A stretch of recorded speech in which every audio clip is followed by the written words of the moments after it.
I had several people tell me they wanted to do more with plant photography. Plants don't stay still in the wind and the sun changes and all these different things to make pretty pictures. And so I asked a good friend of mine who has a medalist in photography who she'd recommend. And she recommended Terry, our speaker tonight. The other thing I learned from my friend was that these medals that people get in the photography world are really hard to get. And I had an opportunity to go to one of the award ceremonies for them. And my goodness, I was impressed with the ones that didn't win. So the fact that we have a speaker that is a medal winner is really good. She is a certified professional photographer designated in 2011 and has received both a master's of photography and photographic craftsmanship in 2018. She is a medalist in the Professional Photographer of America Annual International Competition. As I said, this is really very competitive. And additionally, in 2021, she served as the executive council of the Texas Professional Photographers Guild of Houston, and from 2012 to 2020. Terry pointed out that she's also a wife, a mom, and a grandmother. She doesn't look old enough to be a grandmother, but I guess she started young. She and her family have lived in a lot of different places and consequently have got an opportunity to really learn about plants and photography in a lot of different parts of the world, Africa and Alaska. And she primarily does business in headshot portraits and also of flowers. So I think we're real privileged to have such a professional photographer come and speak with us. Thank you, Terry, for agreeing to do this, and look forward to hearing your talk. Oh, it's absolutely my pleasure. Thank you so much for having me. Helen kind of shared a bit of my background with you. I'm going to go just a little further and tell you a little bit more about me, show a little bit of my work, and then we'll dive in. I'm not going to specifically be talking about the images you see might not be of a native plant, but all the concepts I'm going to share with you are going to help you to take better photographs. So it's kind of like the teach a man to fish philosophy. I'll give you the tools to take better images, and then you can apply that to your natives. I really wanted to get some rudbeckia, and by the time I made it to the stores, they were all pretty well burned up here recently. So anyway, I am going to share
I hear snoring on this side. I was thinking 3 minutes wasn't too long, but it is. Now I know about a minute's good to go.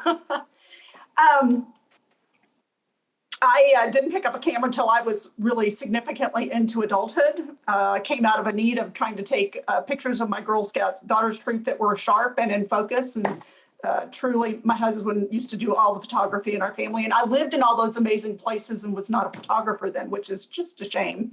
But I'm really looking forward to retirement and travel and retirement.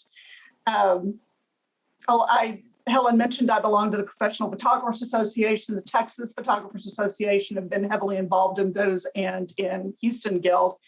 And I developed my love for flower photography through the course of a 15-month personal project where I had one image a day. I might take 15, but I would select one, or some days I just took one. But flowers were a wonderful subject matter that was always available to me, even in the winter, and it would last for a week or two. Or if I plant them in the yard, they'll last even longer than that. So anyway, what I wanted to cover with you guys was the basics. I happened to notice when I was looking around on Facebook that y'all have got an image or photo contest going on this month. I think the entries started August 1st and will close on August 31st. And I kind of looked at the judges' scoring sheet. And I thought, what a perfect time to talk about photography. And what I'll share with you, we'll kind of go through what I'm going to share with you, and then we'll look at the judges' worksheet just a little bit, and I'll maybe embellish on a few things that might be helpful. And the first thing I wanted to cover, there's kind of three basic places that you really want to consider in your photography. Oh, and let me say, I'm going to back right up here. You do not need crazy expensive tools or crazy expensive lenses or a lot of outdoor lights. Really, everybody has a phone or a camera with them all the time now. You have a phone. Images that the phones take these days are pretty darn good, especially if you're one of those people who has latest iPhones. Some of the Samsung cameras are very good, but really there's no excuse not to take an image because you've really got pretty decent cameras in your cell phone.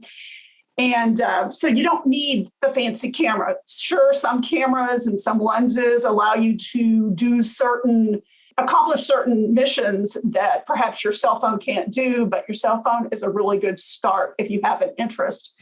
So for me, there's kind of three really basic things that you need to consider when you're photographing to get a good image. And for me, I will look, does it have good exposure? Are there large chunks of that image that have super black spots in them? Or are there large areas that there is no data in the white area because it's totally blown out? Which I will say, if you're working outdoors, it's really important to consider your light, and I'll probably touch on this a couple of times, or maybe 3 or 4. Noon in the bold sunlight with no way to shelter the plant is going to be a hard time to take a really good image where you're going to be able to see all the detail. What we say, if it's taken in the middle of the day and there's nothing to minimize, put a piece of cardboard over, have a friend hold a piece of cardboard or something over the top so that it kind of shelters the light that's coming straight down on it. We call that flat lighting. You can't see a lot of contrast in the image because the light is just so bright and so bold. That might be good for maybe very artistic images because you're going to have a lot of high contrast. But if you're really wanting to see details in the dark areas and see details in the light areas, meaning the shadows aren't so dark that half your image is black where you can't even tell what was there, or half your image is so bright and blown out because there's no data in there, that's not really considered a good exposure. So good exposure is probably your first thing you want to consider. And, on the phones these days, you can adjust almost all that. I would say if you're not sure how to use your camera on your phone, just, read up on it. You can Google anything these days, very specific to your phone, and figure out how do you do. Now on my phones, normally I just kind of tap it, it'll pull up an exposure thing and I can darken or lighten it. So that's one thing to consider on your images. Sharpness, and I happen to pull one here that's not totally sharp. I have to say this was from very early on in my first project. These days, up until recently, have liked having sharp front to back, top to bottom, side to side. But in this particular image, you might notice the stem's not totally in focus and the back petals aren't. But my biggest area of interest is the center part of that flower, and that is in focus. And since I want the viewer's eye to go there, I'm happy with that. I feel like the area of interest in the photograph is nice and sharp. Like I said, these days, my photographs are going to be closer to top to bottom, front to back, side to side, all of it sharp. But I find this acceptable because my main area of interest is in focus. It's good and sharp. And then the other thing to think about is composition. And there are many ways to compose an image, but if you're not really familiar with the concept of composition, I would say start with the basic rule of thirds. And so this is kind of how I compose this particular image using rule of thirds. And we call these different PowerPoints. So this intersection is like PowerPoint 1. This intersection is PowerPoint 2. This one is PowerPoint 3, and this one is PowerPoint 4. And since we, in our culture, read from left to right, you normally want to enter the image from the side. And the two most powerful points in the image are going to be this PowerPoint 3. And I think that's like the third most powerful. And then the most powerful is down here in this PowerPoint 4 down here. So when you're composing it, and also it's good to try to think of your composition as you are creating your image in camera, especially if you're not somebody who does much with, if you're not a Photoshop user, although they've got them on phones now. And truly, when I first heard they put Photoshop and Lightroom on phones, I'm thinking, what kind of crazy person is going to use those tools? But truly, I did a cell phone project. This is my second project, and I did use those tools on my phone. But they have real simple, basic editing that you can do on your phone if you're interested. And I'm not going into detail on those, but I'm really just trying to get you to get your first basic, good, solid images. So first off, we're talking about a good exposure. And then we're going to talk, you talk about well, it's my next one up here. Did I put this? No, okay. Sharpness, okay, exposure, sharpness, and composition. So those are if I see those elements in an image, I'm probably going to look further at it. If I don't see sharpness in it, I may not even spend much time looking because those elements, well, the good exposure is just a more appealing image, but composition and this one here, sharpness, it helps your viewer understand where you want them to look in the image. So I highly recommend those are the three areas. If you're just starting out and you want to grow in it, get those little areas down. I did want to share with you some thoughts on photographing outside, because I'm guessing a lot of you, when you're photographing your flowers and plants, are outside. I looked at some of the images that were in the photo contest, and I noticed a lot of them were on location. So here's just a few thoughts. If you're going to a botanic garden, check the rules out. I don't know if anybody ever in your group goes into like Mercer. Mercer, I used to go in there and photograph in. They were very open about what you could go in, but so many photographers have been disrespectful of the place that they now allow you with a camera and an on-camera flash, and you can't take any other equipment in there with you to help you out, even if you're just photographing flowers or whatever's in the park. And what do I take with me? If I can, I take a tripod, but cell phone, that's not necessary if that's what you're looking to do. But I don't take a lot of equipment with me with that type of thing. Whether you're indoors or outdoors, again, make sure your image is sharp. And I like it, like I said, front to back, top to bottom, side to side. And evaluate your image before you shoot it. I think there's nothing more discouraging than taking 30 pictures of one flower and then having to go back and look through them again later. So, and I've got some images I'm going to show you here in a minute to kind of explain what I mean by evaluate your background, but does it have spotty light behind it? because really you want your focus to be on your flower or on your plant. And if you've got a busy plant, that makes it even more difficult. If the plant is busy, it's very hard to focus in and decide what you're supposed to look at.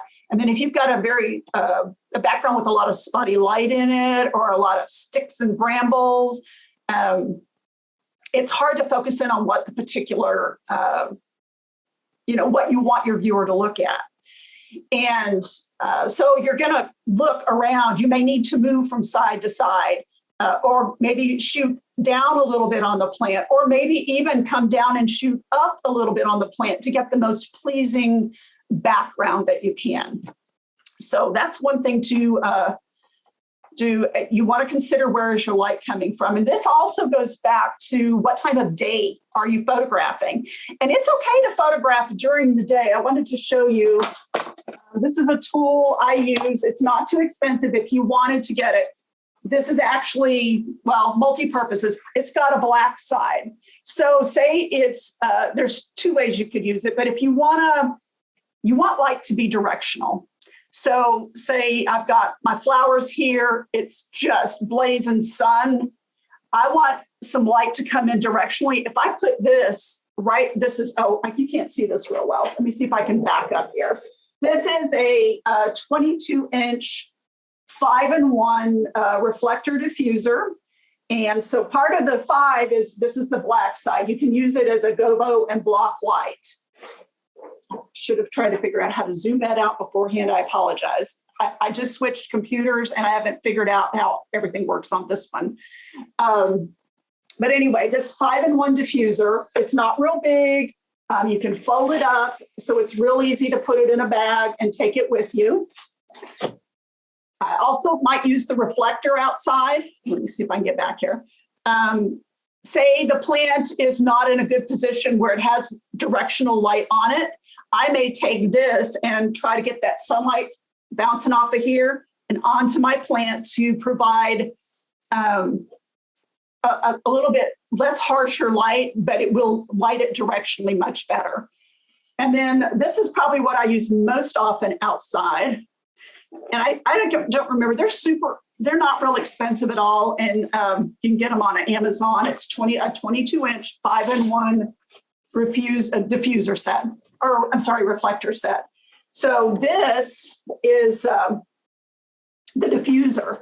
So this is probably what I use most often if I have a plant, that's right here and I want to knock down that sunlight. I put this in between the sunlight and the plant so that the light on the flower is not spotty, that it's kind of smooth and more pleasing. And I will show you some examples of that here in just a second.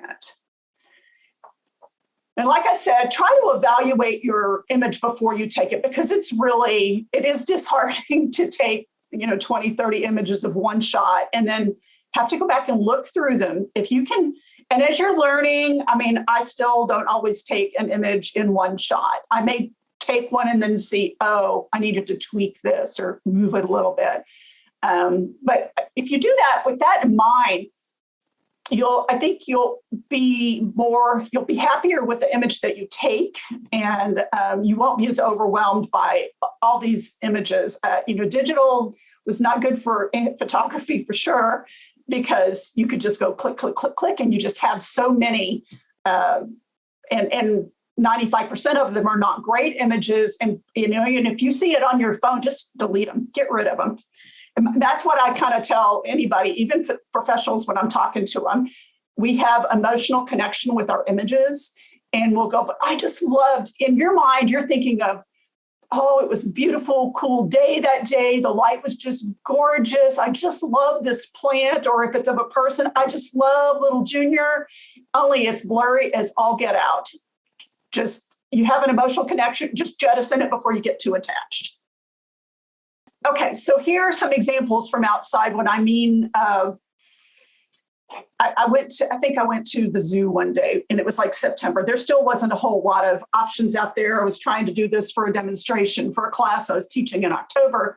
And if you look on this image on the left, the light is so spotty and contrasted. You've got this bright pavement here, and you've got shadows from the plants or the tree above. The light on the plant is really spotty. And it's visually hard for me to look at that because it's just so busy. I've got light and dark, I've got it's just hard.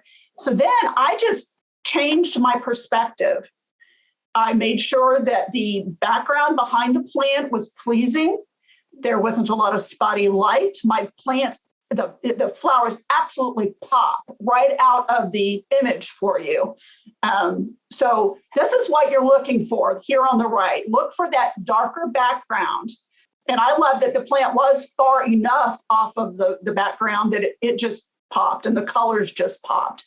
So those would be examples of what not to do and what to do. And then I've got another one here where I can't hardly see this plant, this flower over here, because it's just, there's spotty light on the flower, there's spotty light on the leaves, and the background has just got so many blown out highlights back there that's really hard to see. Now, my depth of field is very shallow on this, but the flower definitely commands your attention. And this has got a really shallow depth of field. This little section right here is about the only bit that was in sharp focus. But I really wanted to show you what a difference in just moving and checking your background and making sure that it doesn't have the spotty light and making sure there's not a lot of stems going through the back that distract you.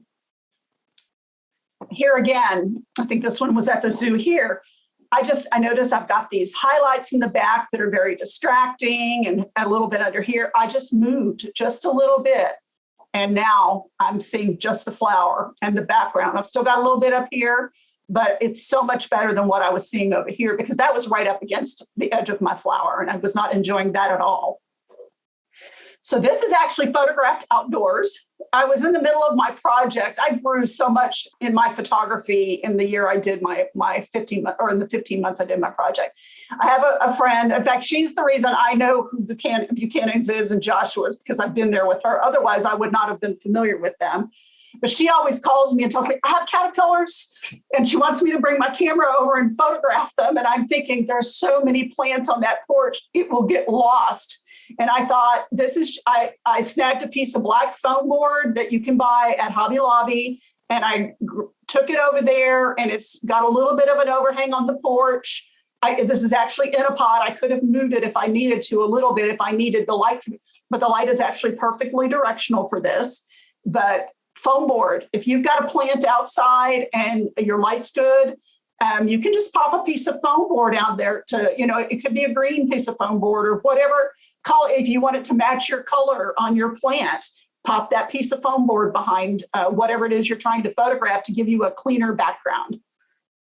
This is actually, I just included this. I absolutely adore fennel. I like it. The swallowtails, I believe, lay their eggs. And I've been known to buy the plant because there was a caterpillar on the plant when I got it.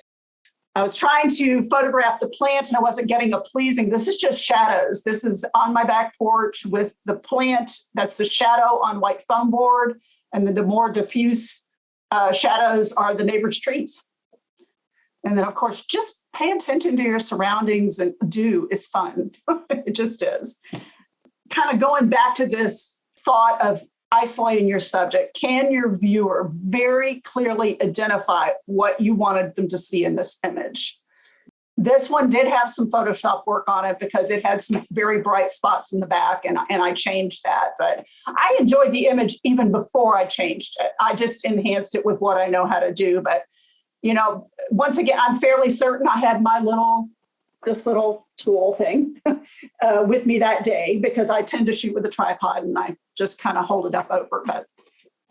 And this one, I just kind of wanted to show you thought process on this. I think I actually took this at Mercer, and as an image, I want to show you possibilities on this. Some of you may never want to work an image this way, and I'm not a real big post processor in Photoshop, but I enjoyed that image pretty well. But then I decided, well, there were things I didn't like. I shoot a lot indoors because I control the environment indoors. And you can't control the environment outdoors. It is what it is. If it's too windy, you need to have a friend with you and blocking that wind or having them put that diffuser over the top of it. It is possible to work by yourself, but wind is challenging when you're outside. But I managed to get that. I changed the background on this. Well, I didn't change the background. I take that back. I worked the background. I cleared up those spots and added some leaves in, and then I did a painted treatment on it. It can be fun once you get images you like. We're big in Professional Photographers of America with our international photographic competition. We do what we call matting. We frame our images basically for competition. So that was my process on that. I wanted to share that. And I'm going to share with you about photographing indoors because a lot of the times I will go buy a plant at wherever I buy it. If I buy it at, the home improvement store and it's still in the dirt, frequently I'll photograph the plant in the dirt inside the house because I can control my light and I can control the wind, which you can't do outside. And then I'll go plant it out there. And your plant of the month was perfect for me. It survives cold, it survives heat. And my requirement is also has to survive me. It's what I tell everybody. If it survives the cold, the heat, and me, it's a keeper. So photographing indoors, if you wanted to photograph indoors, I do, like I said, frequently go to Home Depot or Lowe's and pick it up, or I actually picked up a few plants at Buchanan's and Joshua's recently. I get a lot of flowers from the grocery store because I'm there all the time. Or these days, if I order my groceries, I order my flowers too, and I have special requirements on what I want. Like I want a lily bulb all closed up because otherwise the pollen gets everywhere. I love going to Trader Joe's and getting my flowers. Wholesale florist for Gerber or daisies if you have a DBA, because you have to have your sales tax ID. Your neighbor's garden, my neighbor with the caterpillar, she's got lovely plants over there. And I was going to go harvest some plants. And that's when I realized I waited 2 weeks too long because that's when it got really hot and all the plants started burning up. And the local florist will sell by the stem, or it's always fun to go to a flower farm. So if you have an interest in doing that, I wanted to share that that's where I get that stuff. If I'm getting tulips, I like to I pare the stems down and make sure there's no dirt on them and remove unnecessary leaves or petals that aren't pleasing. And if you photograph lilies, I use a dry Q-tip to easily dust off the pollen. Otherwise, you don't want it wet. It smears everywhere. My little tip on lilies, if you ever want to photograph lilies. So this is, decide what you're going to do before you do it. You'll be so much happier if you know what direction. Like, you want to go out and photograph a Turk's cap today, which actually I have put in the bucket on the porch, and I have photographed that one out on the porch. But decide what it is you want to focus on. It's real hard to go out there and especially if you've got a large garden or you're in the botanic garden. But if you have a focus of what you want to do, it helps you plan a little better. And I think it feels more satisfying if you kind of already have a concept of what you want to do. But have a backup because you just don't know if, I noticed, covered part of my word. Anyway, have a game plan and maybe have a backup game plan if you're going to be outdoors because you just never know what it's going to be like. I never got people photographing dead flowers, but I'm here to tell you I photograph them dead all the time. I find them very interesting. Do you want to do fresh or faded? And if you're going to bring stuff inside to photograph, then what do you use for a background? I go buy the insulated foam board from Hobby Lobby or whatever, and I'll paint it if I have a particular color in mind. And so that's an option. This is the foam board that you get from the craft store. It's good if you can find that on sale. If you'll watch, a lot of times they have sales. And they're pretty durable. I mean, I have some foam board I've had for quite a while, and they'll hold up and I travel with them for when I teach. So they've held up pretty well. Poster board I found was really great because if you watch the sales at Hobby Lobby, you can get 2 pieces for $1. That's not bad at all. And we have something called a cyclorama that people will photograph on with, it's got a flat floor and then it kind of curves up. I don't know if you've ever been in a photography studio, but it's got the flat floor and it curves it curves up. So you've got a continuous sweep. I put 2 poster boards together. I put what I would call the floor, and then I I tape under, double-sided tape, and I tape the background up. So this is actually 2 pieces of poster board, but I taped them together with the floor piece on top of the background piece, and it looks like it's one continuous flow.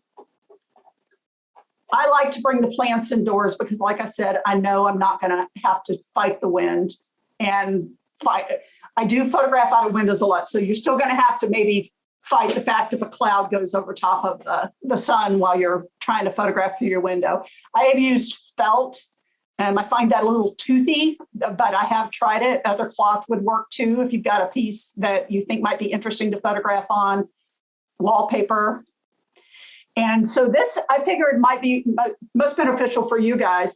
I photograph when I use window light. When I photograph a person, I like the light to be right about the shoulder here. And so the light is coming at them from the side at them. So I do the same concept with the flowers. I don't want to blast the light from the side. I want my lighting to be directional. I want my lighting to be directional on all my images, but because it's at the back and not right up here where it's just coming in this way, the light's going to be a little bit more directional, a little more pleasing. I tend to use my reflector, my little 22-inch 5-in-1. However, you can use foil cake foam board, or the little board, a cake board. You can get those at craft stores and use that to bounce. You can do that if you want to use it outside as well. You just put it pretty close. And what happens is the light's going to come over here. It's going to bounce off that reflector and fill in the shadow side. So your contrast is not too heavy, that you don't have super bright over here and super dark over here. It allows a little bit more pleasing transition from the light to the shadow side. So that's super duper easy to do, is just, or you could truly, if you had a piece of cardboard at home and some foil, you can accomplish the same thing. You don't need to purchase anything. You can just use what you have at home. And everybody shops on Amazon, so everybody ought to have a ready supply of cardboard. So other things you can use, one of my images that I did, we called it meriting in our international competition. When you merit an image, it's considered accepted into the general collection. And then they have what used to be called a loan collection, but the best of the best. So everybody that's accepted into the general collection gets reviewed for the best of the best collection. But this particular image that I used my fluorescent kitchen lights for did merit. But I used it so that the light was directional. I moved it away from my overhead light, so the light was coming down on it at an angle rather than straight above. I apologize, my picture is so tight. I'm seeing that my hand movements are not working quite like I might like. Also, something that a lot of people have in their garages, this light works just fine to photograph with. You just don't want to point it right at your flower. You want to use the edge here. So I'm going to, instead of photographing it this way, I'm going to turn it and maybe light with, if I turn it this way, I'm lighting with the front edge of the light. And if you practice with it, you'll see what I mean. Or you can put it, let's see, in front, and you just don't want it straight on. You want it angled. So you're not lighting right with the middle of the bulb, you're lighting from the edges, and that just by turning it. And you'll see that if you just practice it, you'll see it.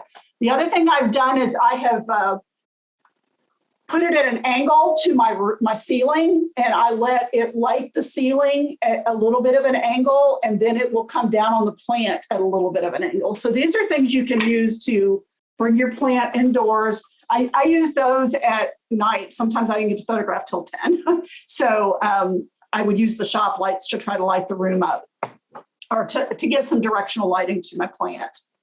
Let's see. I would tell you to look for the most attractive face on your flower. They do have, I always think of my flower faces like I do my people faces. And there's always going to be a better way to light any one face. And truthfully, I think that's true of flowers. Some of them just look prettier from some angles as opposed to other angles. I saw this, I think these are parrot tulips. And there was a whole dozen of them at Trader Joe's. And I thought those are really interesting. And I thought the colors were really intriguing. But I literally pulled out all 12 of those stems, and looked at them and thought, these are the ugliest flowers I've ever seen, as something I wanted to capture in a photograph. And literally, I think this was the only face of the only flower that I liked. But you can find it. So I would say rotate it. And when you're thinking about photographing your plants or your flowers, photograph from above or come up, from below. I think I mentioned that before, or twist it. And if it's planted in the ground, you can't twist it, but if it's in a vase or in a pot, you can. And just move around and look. I had an instructor once that said, you have 2 feet. He's referring to people, but he was like, you have 2 eyes and 2 feet, move. Well, it's kind of the same concept of the flower. Turn it around, look at it from different perspectives. This one is standing up. You maybe want to, I have another tool I do use a lot. I wanted to talk about. This is called a Wimberley plant. And these are, I think, $43 a piece on Amazon. And it's got a little clamp, so you can put it, stick it on. If you're going to do something indoors like a stem, it's got a little foam place that won't crush the stem. And then you can just clamp it there so that you'll have your flower ready for you to photograph. I will tell you that there is another tool. It's like a little stake that goes here that you can purchase. It looks like a screwdriver to me. And they say people can stick it in the ground and put the clamp on it. And I've seen where people have put the stem in a plant that's in the ground on a windy day. But for me, that doesn't accomplish much because the flower may not be flying everywhere, but it's still vibrating. So I do not ever use that in that manner. What I would use it outdoor for, if I have my little 22-inch reflector, it's got a little notch right here. And my reflector will go in it, and then it can hold that above my flower. And I will do that. So I do not use it outdoors to hold a stem, but I will use it outdoors to hold my diffuser. Okay, so I told you about those two. I wanted to make sure that I had shared with you about both of those things. Okay, I wanted to go through your judges scoring sheet. So they have on here, one of the categories is basic technique. And we kind of talked about that, exposure. They ask, is the focus appropriate for the subject? Have you used the appropriate depth of field? And that has to do with the sharpness. Did you get enough of sharpness in the area that you want your viewer's eye to go to? And that isn't it exposed in a way that works for the image? And like I said, if you're kind of wanting something really artsy, high contrast may work, but it really depends on the subject matter and the environment. So those are things to consider. They have on here special techniques like multiple exposures. There are some apps that you can get for your cell phone if you want to do that. I think newer cameras actually allow you to do multiple exposure in the camera.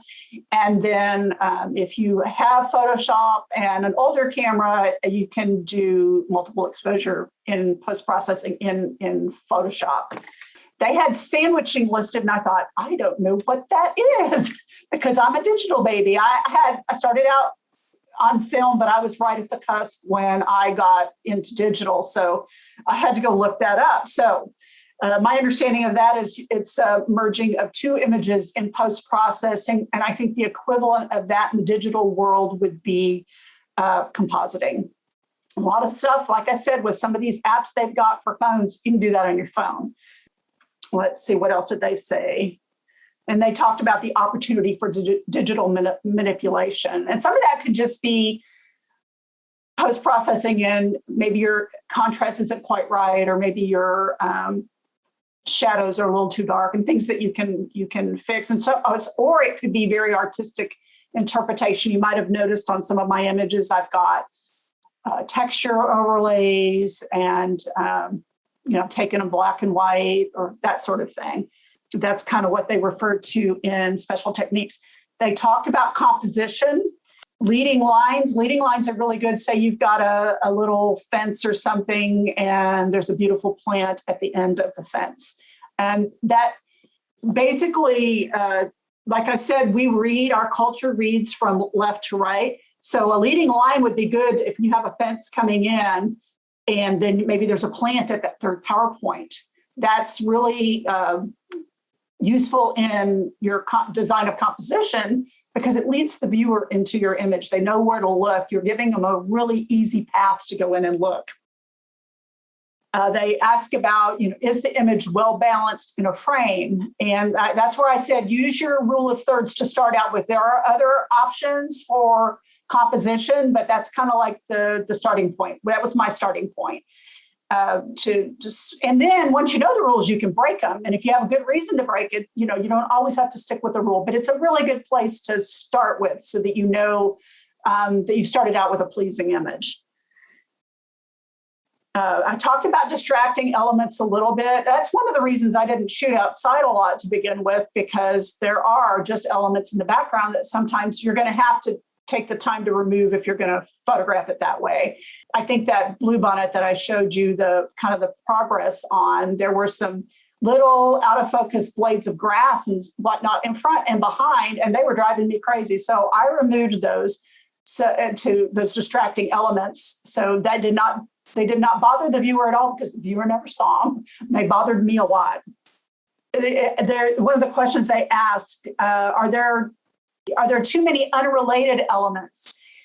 Something that I see in images a lot is you've got this beautiful plant, but you were so focused on that beautiful plant, you didn't see the dumpster right behind the beautiful plant. So you want to change, that's where you move just a little bit. Or can you use the dumpster as a background that nobody would know it was a dumpster? I have seen really talented photographers who do portraits make the dumpster their background, but you would never know it was a dumpster. So can you focus in or pull out or move so that you either use that background effectively or you eliminate the problem? They talked about repeating forms. If you're in a place, I think, where maybe things are a little bit more formally planted, that may be an option for you. Maybe you've got a plant here, and then a little bit further back, there's another plant. A little bit further back, there's another plant. Maybe that front plant's fully in focus and the rest of it falls off. Or maybe you want sharp from the very first plant to the very back plant. It's something to consider in your composition. And they say, does the framing work? And I don't think I showed you any example of framing, but kind of a thought would be, just imagine you're on a bank and there's a river and there's a sailboat going by, or some sort of boat going by, and you've got trees, right around it, and then you've got the boat right there. And so that would be considered framing. Do you have elements that help direct your viewer right into the image? And we talked about lighting. Is it controlled? And like I say, direction of light. If it is beaten down sun and it's a pot I can move, I will move that pot to where maybe I'm under the patio and my light is going to be directional from the side. I'm going to be shooting it so that my light's coming in from the side, or use that diffuser, or wait. The photographers will talk a lot about the golden light. So that first hour of daylight, or that last hour of daylight in the evening. Reality is we're not always at the right place at the right time. That's why I like my little diffuser. And sometimes it's a memory in your mind because it's just not going to be right to get it. But if you have something to block the light above or diffuse the light above with you, then, and use whatever's handy. Maybe you carry a white sheet around in your car for whatever reason, there are things you can use that you don't have to go out and spend money on. They talk about subject, interest, and you always want your viewer to know, why did you take this image? Landscapes are the one thing. Now, usually in landscape, you want a composition that's pleasing, and you a viewer is directed through it. But in plants and whatnot, I guess try to make sure there's not so much going on that you've got 5 different plants in that image and we don't really know which one did you want us to look at, because the focus isn't solidly on that. A lot of times, if you've got multiple plants and you just can't avoid having them in the image, then you maybe try to focus the light a little better, or maybe use a post-production tool to spotlight that by using a filter that darkens the edges a little bit or something like that. Interesting textures. Now, textures can be something that's in the environment.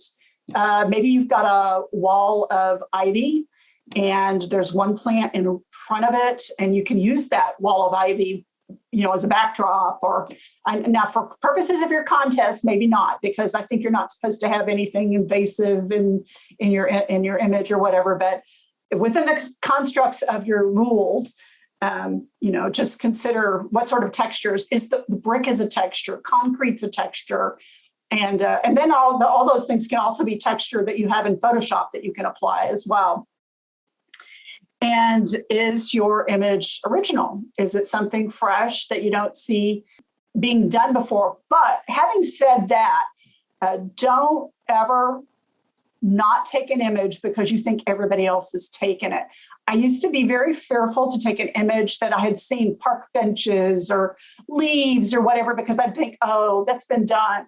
But if I don't take the image, I don't learn from the image. So I encourage you to take whatever you see, whatever strikes your fancy, whatever you like, enjoyed looking at, you want to have a memory of, take the image, and don't be stopped because you think everybody else has always taken that, because you learn absolutely nothing from the image that you don't take.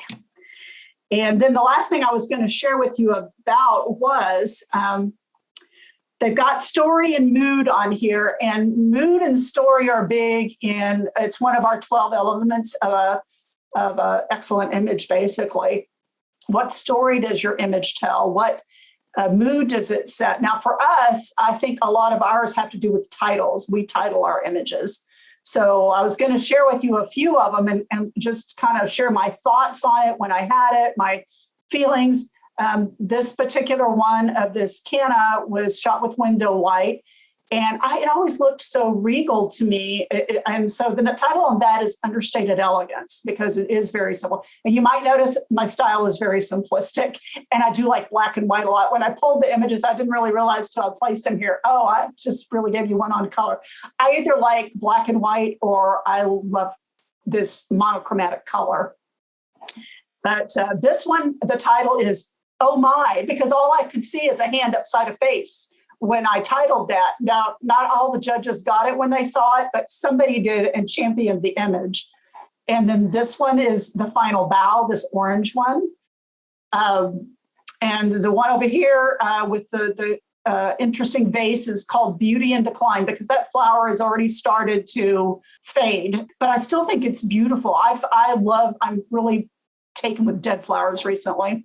And then this is the top right is my absolute personal favorite of my images. And the title on that one is With Head Bowed Low, because for me, it really, I don't know, I had this reverent, prayerful feeling when I would look at the image. So even if the other people didn't get the mood, I got the mood. So that's kind of what I'm talking about when I say, does it evoke some sort of emotion in the viewer? Pretty much. I would hope if you have some questions, please ask them right now. But if you don't, please take my email down and feel free to email me with a question. Well, we had a lot of comments about your beautiful pictures. I tell you, they are gorgeous. I would agree with those that said that. Well, thank you very much. It's so funny because when I first started, before I started doing that daily project, when I first met my husband, I said, do not spend money on flowers for me. It is just a waste of money. And now at any given time, there may be 5, 6 vases of dead flowers or live ones, because I do get them live and photograph them that way, but I'll hang on to them for quite a while. I have a bit of a collection of flat out dead flowers or declining flowers that I use for subject matter. And so he's very tolerant because they're all over the place.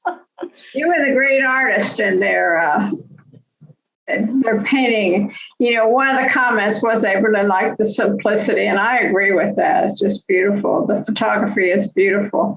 It would be interesting to see some of your early work versus your newer, more polished work. You have a website that you have your work published on? I do not have it out open right now. Some of my earlier work was in here. Let me show you. Some of the stuff I just showed you is my merit work. But let me go back a little bit. Well, this one actually, I told you there was best of the best. This was actually a best of the best, but I took this in the year of my project. It was fairly early on. I'll tell you what, if you ever have an interest in doing, I'm a huge fan of personal projects. And Eileen, my friend that connected me with Helen, is actually the one that got me into the project. I always love to share about projects. I never envisioned myself doing it. You'll see on Facebook, January 1, friends going, oh, I'm going to take an image a day. And about 3 weeks later, they're done. And that's what I thought, I'll never be able to do that. But Eileen got me going. We were on our way to convention and she goes, oh, you need to do this. And I think because it was all things photography, I got hooked. But if you really love photography and you want to see rapid improvement, do a daily project, because this was probably 6 months in and it was a lone image. It was a mirror image, a lone image. So let me go back here.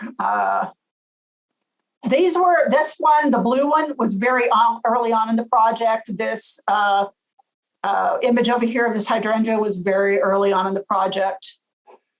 Because, when I told you this was acceptably sharp for me, then it is not acceptably sharp for me now, because now truly, I don't care so much about the stem, but I want the petals sharp, front to back, top to bottom, side to side. That is my standard now. And that came out of the project. I would see things and even this vase is not totally in focus right here. The flower is, and I love the leaves, but the vase is not in focus. So those would be elements that, I always say I identified my style then and my what I liked. And it translates to my people photography too. I love simplicity. I'm not a prop person aside from my vases, which I have way too many of, and maybe an occasional gathering basket, which took me forever to find.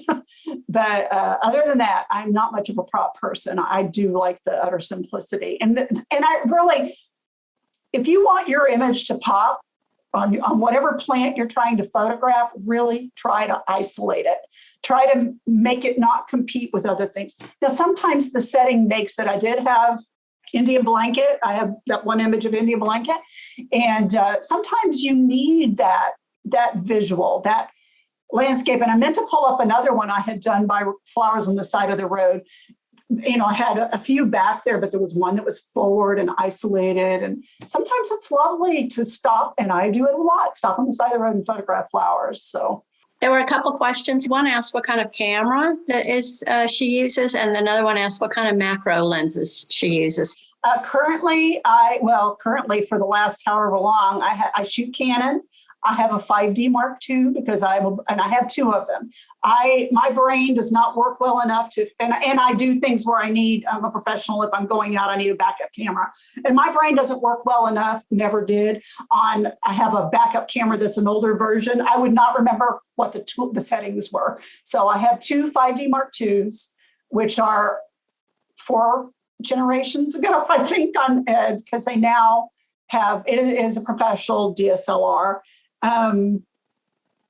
They've now finally gotten a mirrorless for Canon, and that will be my next purchase.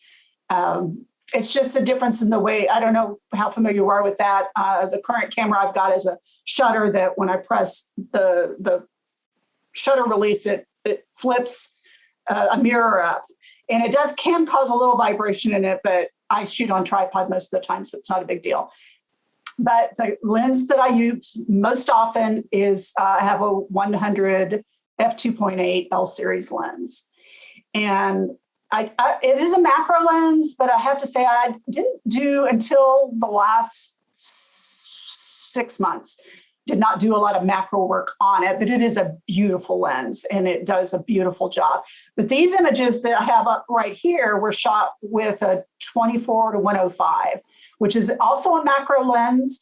It's very affordable. It's got a zoom on it, and it's a really good lens as well. It's not nearly as expensive as the 100.